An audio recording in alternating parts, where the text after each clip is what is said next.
The last team I expected to make my first post-draft video on was the Minnesota Timberwolves, but here we are. After the first round, they are my biggest favorites of the night, and let me tell you why. The Minnesota Timberwolves ended up trading a 2031 unprotected first round pick and a 2030 protected first round swap for the 8th pick, which ended up being Rob Dillingham, and then they drafted Terrence Shannon Jr. with the 27th pick. The first thing I want to remind everyone that thinks it's stupid to trade a 2031 pick when you don't know how good or bad the team will be in 2031, maybe you'd be partially right. I mean, we don't know what will happen in 2031, but I don't think it will really matter. Most likely the pick in 2031 won't end up being a top 8 pick, and if the Wolves believe in Dillingham enough, there's no reason not to draft him. In my opinion, he's a top 6 prospect in the draft, and he'd be a perfect fit next to Anthony Edwards, and if you already traded most of your picks for the next 6 years in the Gobert trade, what is 2 more years? And some people may think that sounds dumb, but you aren't trading a pick 7 years down the line for a 30-year-old, you aren't trading it for a 28-year-old Mikal Bridges, you are trading it for a 19-year-old. So if Dillingham is who they think he's supposed to be, you're giving up a pick in a year where both Anthony Edwards and Rob Dillingham will be in their prime. And if you think that Dillingham can contribute immediately, then that's even more reason to do this trade because your window is now. Now, what makes Dillingham so good and a good fit next to Anthony Edwards? Well, first of all, Dillingham's biggest strength is his handle, and while he has really good highlight tapes of him completely embarrassing defenders in high school like he's at Rucker Park, at Kentucky he showed he can do the simple moves and get past 99% of defenders. I'm confident that he has the best handle in the draft, but that would mean nothing if he wasn't such an elite shooter, shooting 44% from 3 at Kentucky. This was with a variety of different shot diets like catch and shoot threes, dribble pull-ups,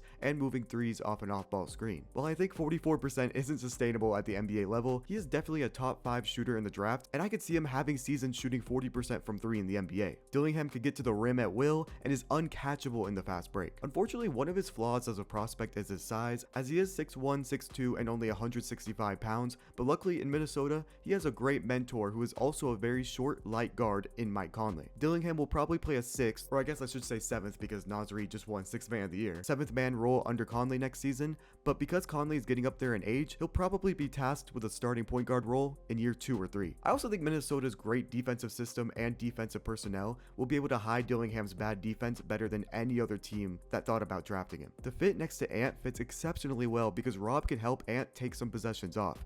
Ant is clearly a good on-ball defender, but he seemed to be out of energy and stamina by the end of the 4th quarter of each game versus the Mavericks because he was tasked to do so much both offensively and defensively. And Dillingham is very versatile in being able to play on and off the ball, so he's just the perfect fit. I feel like his ceiling is a Darius Garland, Tyrese Maxey type of player, and his floor is probably a good offensive punch off the bench, but that's his worst case scenario in my opinion. Then the Wolves draft Terrence Shannon Jr. at pick 27, who just recently beat a sexual assault case less than a month ago, which is obviously great to find that he isn't guilty. And I truly think Shannon can offer something to this Wolves team that they desperately could have used in this year's playoff run.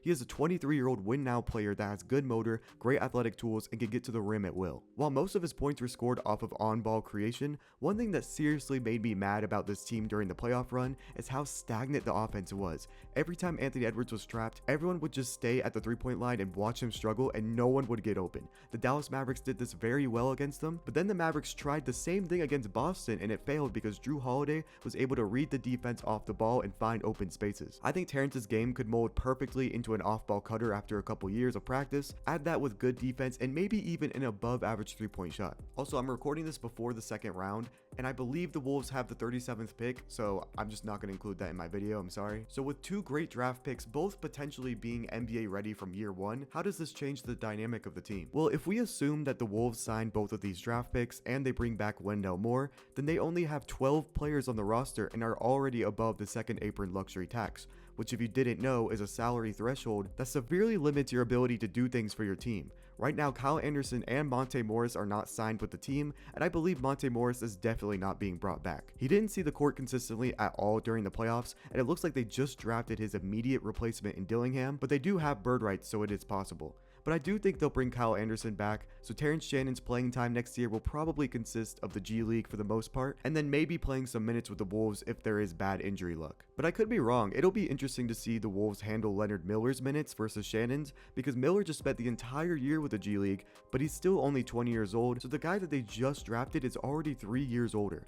Leonard Miller is also a guy who I think can cut very well, and he's even already shown it. He's just not much with the ball, versus Shannon I think is great with the ball, and I think he has potential to be a great cutter. I also love the idea of drafting a guy in the late 20s who is 23 years old, because if he hits his prime by 26, 27, I mean, you'll be paying a guy who's in his prime like $3 million a year, which is huge in today's NBA market, as we see role players making $40 million a year. Overall, there's still a lot to talk about with this Timberwolves team, like Karl Anthony Towns and Rudy Gobert combining for over $90 million next year, and neither of them are the team's best player. But as for the draft, they've absolutely killed it for 2 years in a row, and it's just very impressive as they entered the draft not having a top pick and being able to trade into number 8. They set themselves up perfectly to take advantage of this hopefully 6 to 7 year championship window. Now all that's left is to actually get over the hump. This is one of many off-season videos that I'm going to be doing, so if you guys made it to the end and would say you could tolerate me, I would appreciate if you guys subscribed and liked the video, and comment your opinion on the video and some future video ideas you'd like to see.